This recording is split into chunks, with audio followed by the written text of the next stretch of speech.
Bonjour, Martin Séguin pour Parlons Bois. Aujourd'hui, je déballe et teste mon nouveau graveur laser Ortur Aufero Laser 1. C'est long comme nom.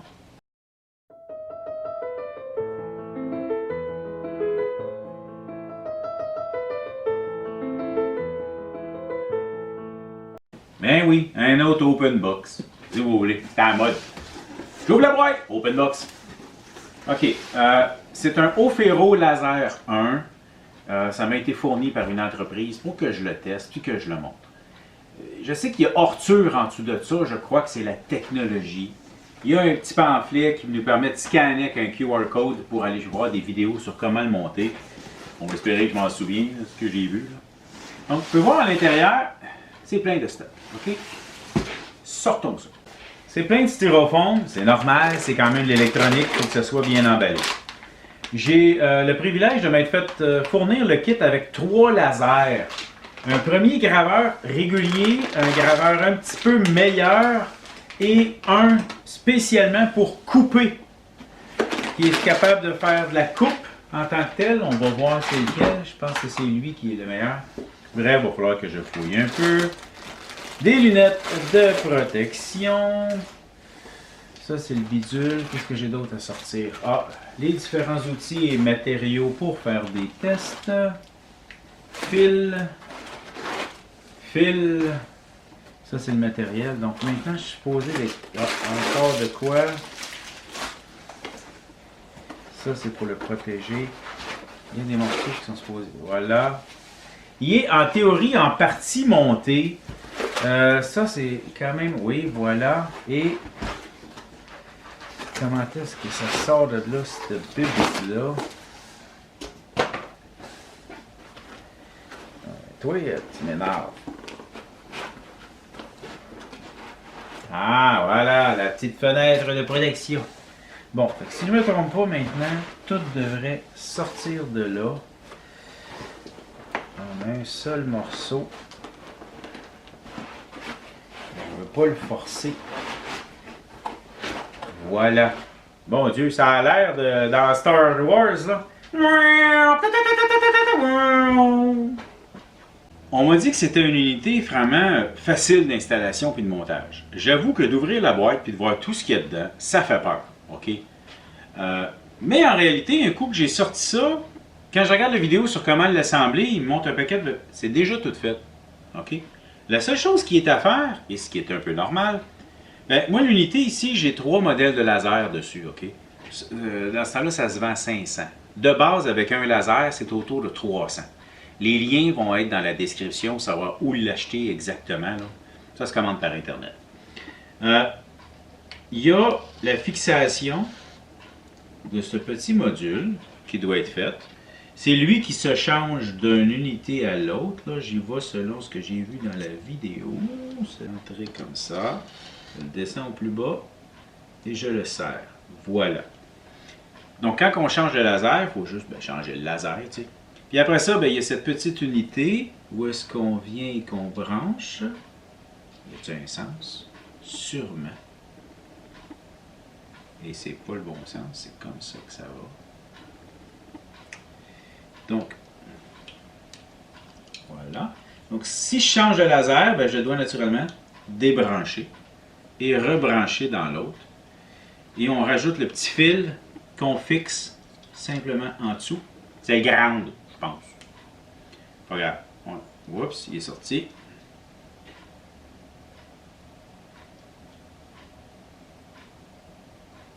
Voilà.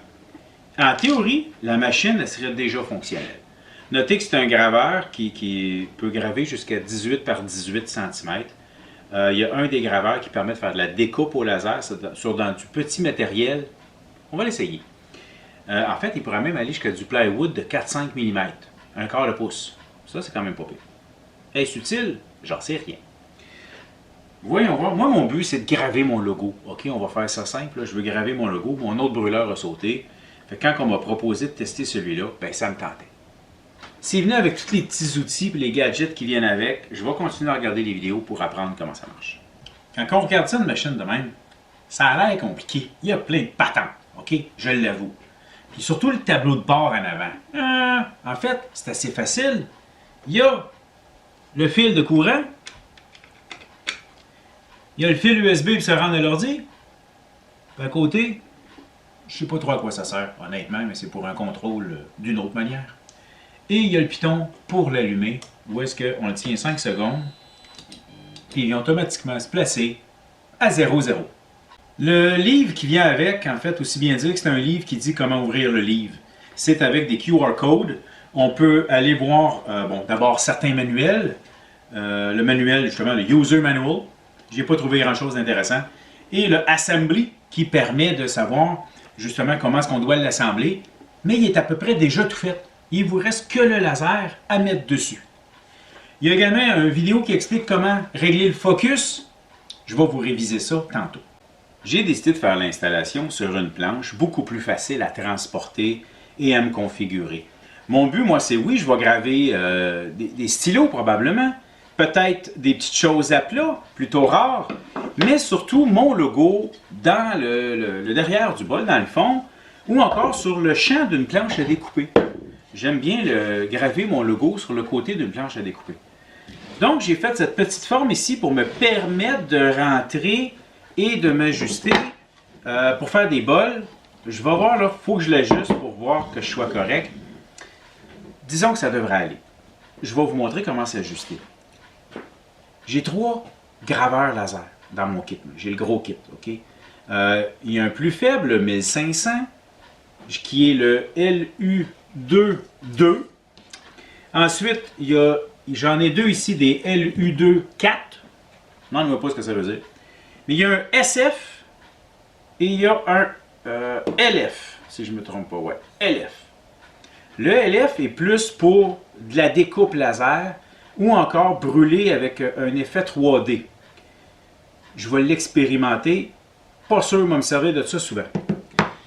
Les petits tests que j'ai faits jusqu'à présent me disent que le LU24 est beaucoup plus fort que le régulier qui vient avec, à un point tel là, que ça se démarque lorsque je brûle mes logos. On voit qu'il y en a un qui est beaucoup plus foncé que l'autre. Chercher un peu sur le web, probablement que c'est peut-être dans mes ajustements. Je vais voir si je suis capable de faire que celui-là brûle plus foncé. Parce que personnellement, j'aimerais en avoir un dessus et toujours lui, toujours le même. Les petits fils ici qu'on rentre, là, le kit à 3 pins et le petit fil de côté, ça fait un peu fragile. Fait que moins je vais les défaire, mieux je vais me porter. Avant de penser à graver, il faut ajuster la hauteur du brûleur laser. Donc un coup de l'avoir fixé en place avec la petite vis ici, les fils à leur place, on utilise ce petit bloc d'élévation qui nous permet de vérifier à quelle hauteur qu'on doit réellement mettre le brûleur laser. Voilà. C'est le fun parce que c'est assez précis. Mais ça a des... Quand je regardais leurs instructions, ils disaient un coup que c'est fait, ben, tu dois ajuster la hauteur en partant le brûleur et en regardant en fonction de qu'est-ce que ça donne avoir le plus petit point possible sur la petite carte d'aluminium noir. C'est vraiment utile? Je le sais pas. Mais on va vérifier, on va faire les deux puis voir ce que ça donne. En gros, ça c'est pas mal bon. Donc, sur l'application, je dois cliquer sur le bouton Focus pour démarrer.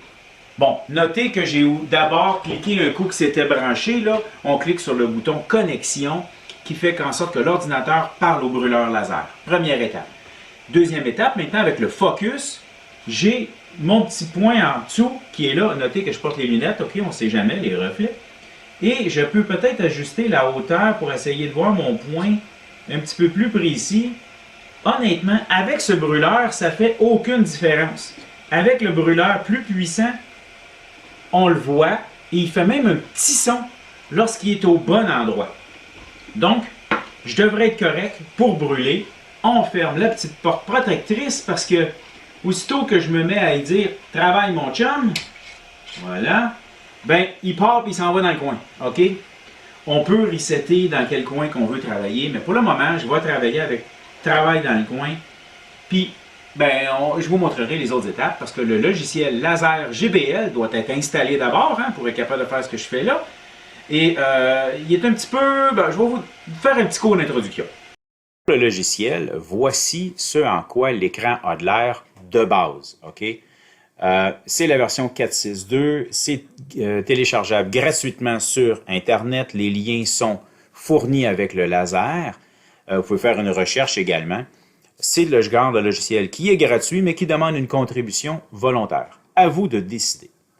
Quand on regarde l'écran en général, bon, la grosse section jaune, c'est là qu'il va nous montrer un peu ce qu'il va faire.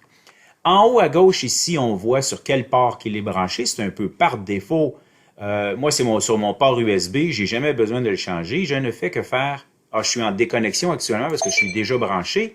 Mais normalement, lorsque je le pars, je fais connexion et me voilà branché avec mon laser. Ici, ce sont un paquet d'instructions qui vont apparaître, qui sont envoyées au laser. Honnêtement, il n'y a que les geeks qui sont intéressés par ça. Ici, on peut voir les mouvements que le laser peut avoir lorsqu'on bouge, qu'on clique, le pointeur laser va se promener.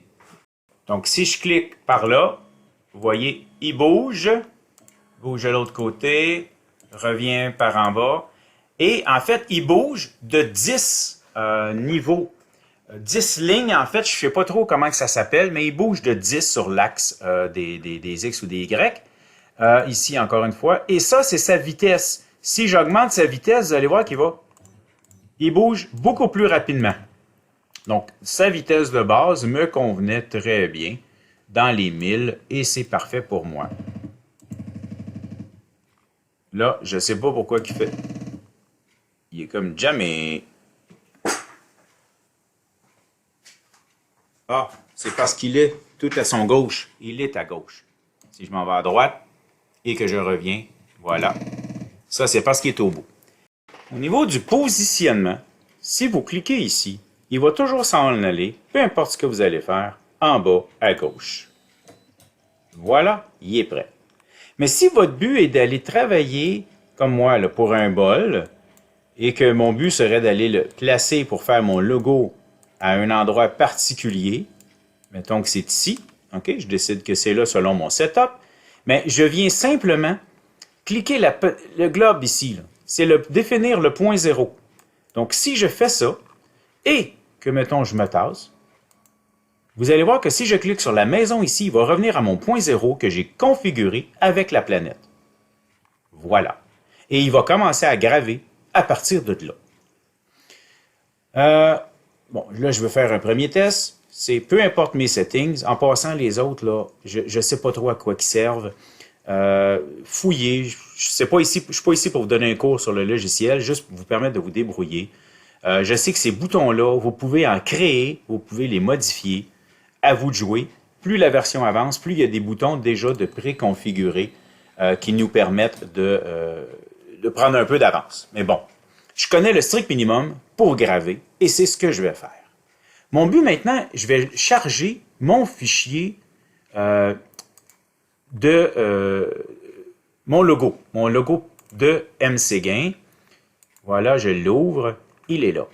Dans cette application ici, honnêtement, je n'ai pas joué avec, alors je pourrais dire rien du tout, OK? Ou presque, à part ici la qualité que j'ai augmentée, parce qu'une petite recherche sur Internet m'a suggéré d'augmenter la qualité. Mais une des choses que j'ai de la difficulté, c'est de le faire brûler assez foncé. Ça, je n'ai pas encore trouvé comment. Mais bon, maintenant j'ai mon logo. Je pourrais le tourner, jouer, le manipuler un peu. Je peux ici jouer avec mon image. Vous voyez, si je bouge ça, ça fait une petite différence dans mon image. Donc, suivant. Ici, la chose qu'il faut changer, c'est qu'il faut mettre M4. Par défaut, il est à M3. Et je pense que si je rapetisse, je réduis sa vitesse, il va peut-être brûler plus foncé. Je vais essayer ça, voir si ça va me satisfaire. Le max ici, pour 100%, il faut mettre 1000. Puis pour le reste, vous pourriez travailler votre redimensionnement de votre image en utilisant ces facteurs-là. Ici, vous allez voir ce que ça va créer. Il me l'a amené ici dans un langage juste à lui. Lorsqu'il vient le temps de savoir où on veut graver, on clique sur Frame et il va nous montrer une fois où est-ce qu'il fait sa gravure. Voilà, c'est le bon endroit. Je suis prêt à lancer le tout.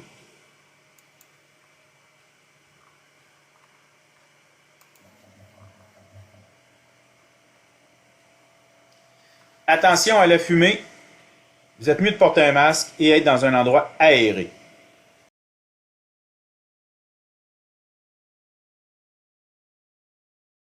J'ai installé le LU2-4SF.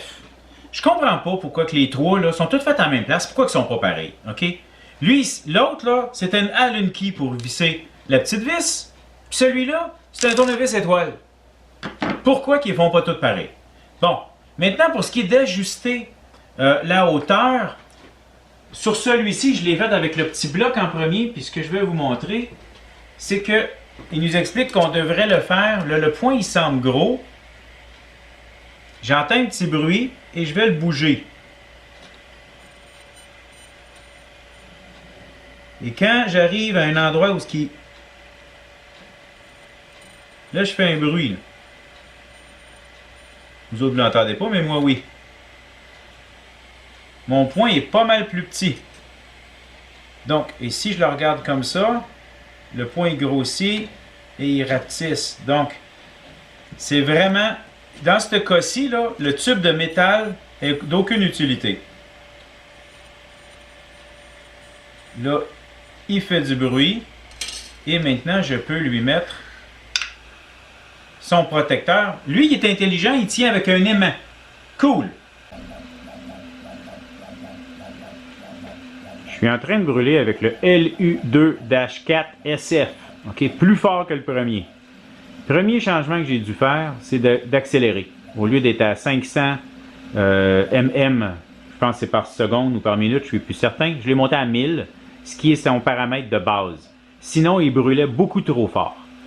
J'ai aussi repositionné mon zéro pour pouvoir brûler ailleurs sur ma petite planche. Je l'avais oublié en premier lieu. Il fait beaucoup plus de fumée que le premier. Donc attention à vos poumons.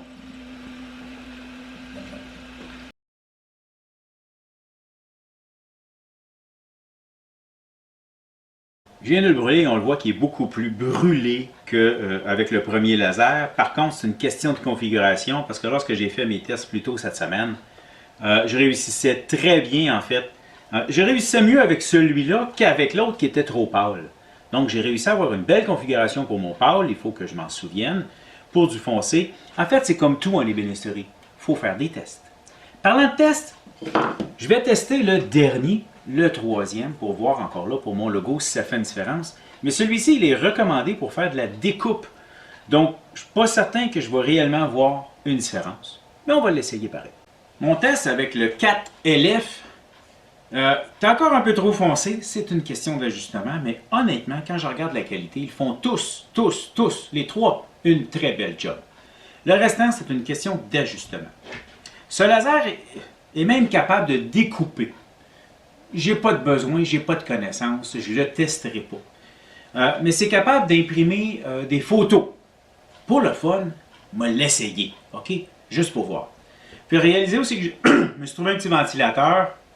J'avais oublié que je l'avais. Ça devrait m'aspirer toute la fumée directement. Puis justement, ben, me protéger un tout petit peu. OK? Donc, j'y vais pour une photo. Je prends celui qui est... ben, je ne sais pas s'il est recommandé pour les photos, mais là, je l'essaye avec lui. Et on va voir ce que ça donne. Je vais probablement l'essayer avec les trois. Une petite photo.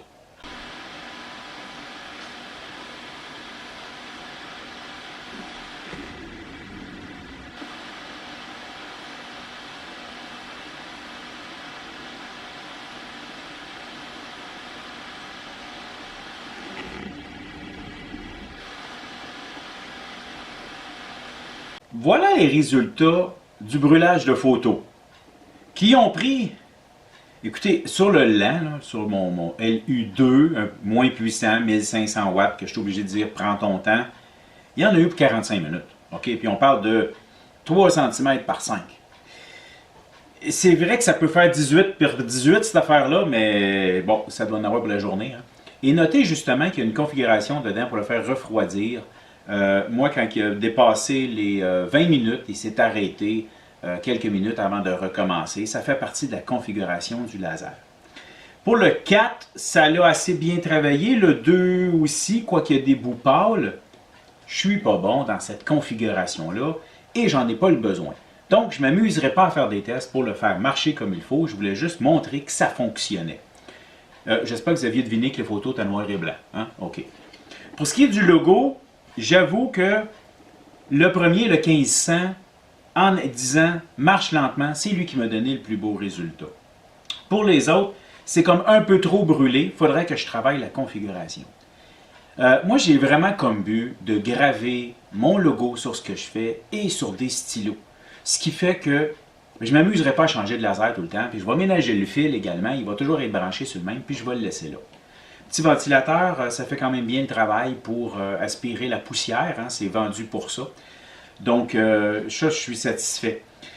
Pour les résultats, les deux plus puissants de 5000 quelques watts, est-ce vraiment nécessaire de les acheter? Si vous avez uniquement l'intention de graver votre logo, non.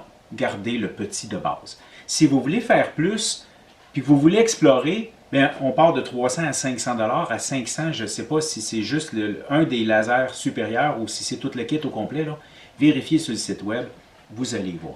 Justement, au niveau de la configuration, sur le site, il y a un fichier Excel qui est très drôle. Hein? Ils envoient des liens sur des Google Docs. Et là-dessus, c'est un fichier Excel qui donne une idée de comment se configurer selon le matériel, selon le laser et tout, puis selon ce qu'on veut faire. J'ai pas pris le temps de regarder. Vous savez pourquoi? Je veux juste brûler mon logo. Bon, compris? Notez que ça peut graver sur plein d'affaires. OK? Je l'ai uniquement exploré le bois. Pourquoi? Parce que je veux juste graver mon logo sur le bois. Et ben, ça peut couper, graver sur du plastique, du cuir, du polycarbonate, bref, plein de matériaux. À vous d'explorer. Et si je ne me trompe pas, également sur du métal. C'est possible de graver, brûler sur du métal. À explorer. En conclusion, est-ce que je suis satisfait? Oui, grandement. C'est une machine qui réagit, qui agit. Vraiment, on détecte de la qualité, bon, le plastique que je tiens actuellement, là. Mais pour ce qui est du restant, c'est vraiment bien assemblé. Je sens du matériel de qualité. C'est assez facile de le prendre en main, justement, de brancher le laser, de se configurer sur l'ordinateur. Vraiment facile, logiciel, si je ne me trompe pas, disponible dans quelques langues. Donc, je vous avoue, je l'ai même mis en français, là. Donc, c'est une machine qui, je crois, qui vaut vraiment la peine, supérieure à ce que j'avais avant. J'avais payé environ, j'ai payé environ 200 $ pour mon précédent, qui n'a pas duré. J'ai fait 2-3 ans, puis il m'a lâché, là. Et celui-ci, entre 300 et 500, comme je disais, je pense que je vais être plus satisfait avec celui-là à la longue. Et au pire, si j'ai un laser qui me lâche, je n'ai que le laser à changer. OK? Je n'ai pas à tout rechanger la machine au complet. Donc, je pense que je suis en voiture. Sur ce, j'espère que vous avez apprécié. Merci. C'est déjà fini. Ben oui. Si vous ne voulez pas manquer mes prochaines vidéos, il y a le piton s'abonner en bas avec la petite cloche de notification qui va faire en sorte que vous allez être le premier à être mis au courant que je viens de sortir une nouvelle vidéo. Gênez-vous pas également de commenter et de mettre un pouce en l'air. Ça aide. Vous pouvez également me suivre sur mes réseaux sociaux. Il y a Instagram, mais ça, c'est juste pour des photos. Il y a Parlons Bois, la page Parlons Bois sur Facebook, où est-ce que je montre des choses que vous ne verrez pas ailleurs. Et il y a également le groupe Parlons Bois. Ça, c'est un endroit où est-ce que vous pouvez participer en montrant ce que vous faites, en aidant les autres ou en demandant de l'aide. Parlant d'apprendre, si vous avez des projets que vous voudriez qu'on fasse ensemble pour développer ou apprendre une certaine technique, communiquez avec moi, on va s'arranger.